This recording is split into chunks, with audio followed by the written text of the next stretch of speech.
Olá, eu sou Jonas Luiz da Silva, de Capuí. Hoje nós vamos continuar essa fantástica história de Mark Twain. Lembre-se de que Sam, no capítulo anterior, comemorava ter se tornado um piloto de barcos. Mas, em princípio do verão de 1861, a Guerra Civil pôs termo à sua vida nos vapores do Mississippi. Sam Clemens tinha então 25 anos. Já era piloto havia 3 anos, ganhando o régio ordenado mensal de $250. O Norte e o Sul convocaram voluntários e o Missouri, como outros estados fronteiriços, forneceu-os para ambos os lados. Sam voltou a Hannibal e para alistar-se com os confederados.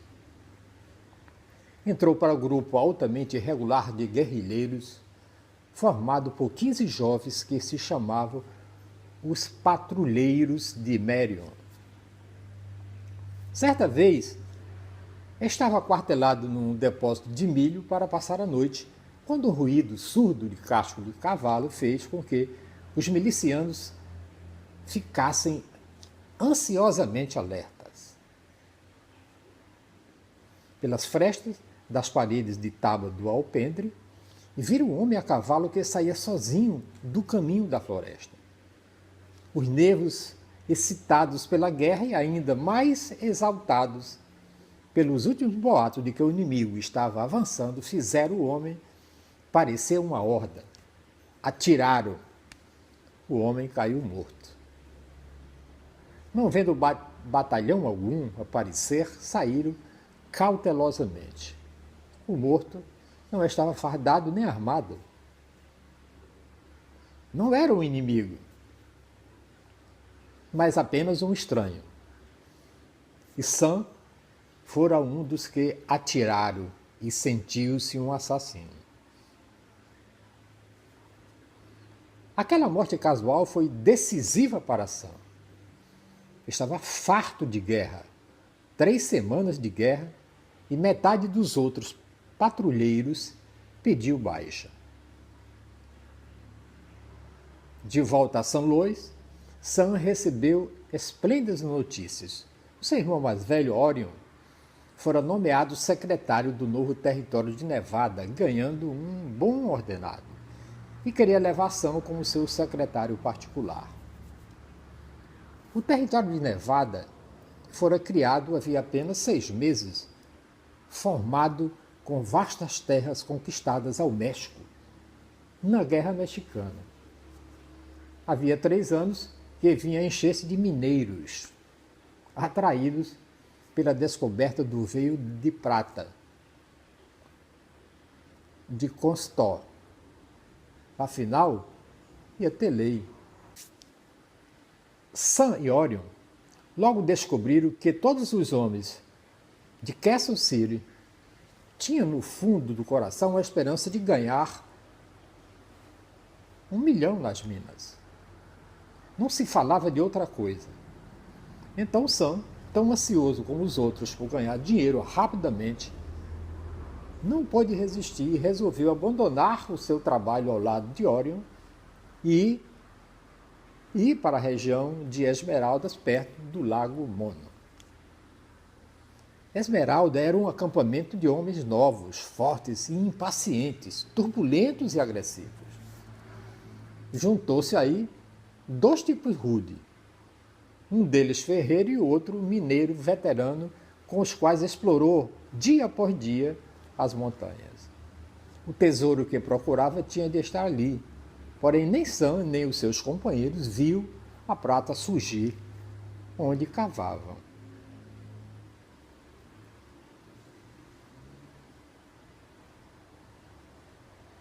Os dias eram cheios de expectativa, com a promessa de um veio em cada nova escavação, mas as noites eram compridas.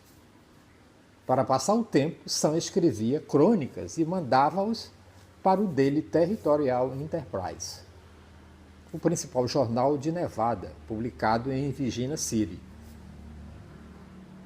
O diretor do jornal gostou do estilo humorístico do autor e convidou a ir para a Virginia City, trabalhar como repórter do Enterprise, ganhando $25 por mês. Sam aceitou. O seu trabalho consistia em encher diariamente 2 colunas com notícias locais, adotando o pseudônimo de Mark Twain. Queria usar o resto da vida. Era um repórter excepcional, consciencioso, e o seu ordenado foi aumentando para $40 por mês. E os meus colegas jornalistas do Brasil ainda reclamam dos seus salários. Não deixe os donos aqui no Ceará do Jornal O Povo e do Diário do Nordeste assistir esse vídeo não, viu? Porque eles pagam bem melhores do que $40 o salário de um jornalista aqui no Ceará. E em abril de 1864, durante as férias do diretor do jornal, ele passou a escrever os artigos de fundo. Por falta de assunto, Sam escreveu um violento ataque contra James Ledge, que era proprietário do jornal rival Virginia Union. Ledge respondeu com um pouco da mesma acidez. E a moda vigente em Nevada estabelecia que um homem de honra não podia deixar passar um insulto em branco. Havia necessidade de um duelo. Sam era contrário a duelos e achava que a sua honra passava muito bem sem ele. Mas outros redatores do Enterprise insistiram. Um deles escreveu a Lé uma carta de desafio em nome de Sam. Steve Gillis, amigo de Sam, fez o papel de seu padrinho e foi o portador da carta. Led, excelente atirador, aceitou na hora o desafio. Às 4 horas da madrugada do dia marcado, Steve Gillis levou Sam e para uma garganta deserta a cerca de 1,5 km da cidade para ensinar-lhe a manejar o revólver. E Sam treinou a pontaria numa porta de alpendre, colocada em pé na encosta de um morro a 6 metros de distância. Conseguiu acertar no morro, mas não na porta. Perto dali, Led também se exercitavam numa ravina. Para mostrar a Sam qual era a técnica necessária, Steve puxou do próprio revólver e acertou na cabeça de um pardal que voava ao longe. Quando Steve e Sam corriam para apanhar o pássaro, Led e seu padrinho apareceram no alto. Quem deu esse tiro? Perguntou o padrinho de Led. Clemens mentiu. Steve. Calmamente. Mas foi um tiro extraordinário. E que distância estava o pardal? Não estava muito longe, coisa de 30 metros. Sam ficou em silêncio. Atira muito bem. Quantas vezes ele é capaz de fazer isso? Mais ou menos uma média de 4 vezes em 5. Led e seu padrinho cumprimentaram-lhes e voltaram para casa, desistindo de travar o duelo com um homem de tão mortífera pontaria. A notícia de que Sam havia mandado um desafio correu pela cidade. E entrara em vigor pouco antes uma lei que proibia os desafios para duelos. A pena era de 2 anos de prisão. E Sam recebeu um recado do governador de que a nova lei seria cumprida se ele, no dia seguinte, ainda estivesse no território de Nevada. Ele seria preso. O portador do governador disse também, sem rodeios, que partia uma diligência para São Francisco às 4 horas da madrugada. Muito antes de amanhecer, já Sam estava à espera da diligência. Não tinha outra solução. Depois de ruidosa despedida de um bando de amigos, transpôs a fronteira entre Nevada e a Califórnia. E em 1846, Sam mudou-se para São Francisco. Escreveu artigos para o California, um semanário literário, mas continuava ansioso por aventuras. Quando o Union de Sacramento o convidou para partir para o Havaí como correspondente especial, ele não deixou escapar a oportunidade. Escrevia 4 artigos por mês a $20 cada um. Melhorou o salário dele, não foi não?